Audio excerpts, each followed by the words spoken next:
मुख्तसर जवाब लिखो। नंबर 1, ग़िज़ाई अशिया बनाते वक्त हरारत देने से कौन से फायदे होते हैं?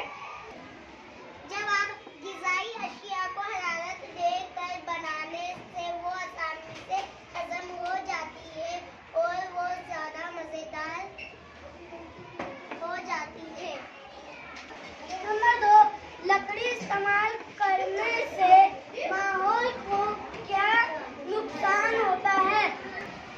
जवाब, ईंधन हासिल करने के लिए दरख्त काटे जाते हैं। लकड़ी से धुआं भी पैदा होता है जिससे माहौल को नुकसान पहुंचता है। नंबर 3, खाना पकाने के लिए गैस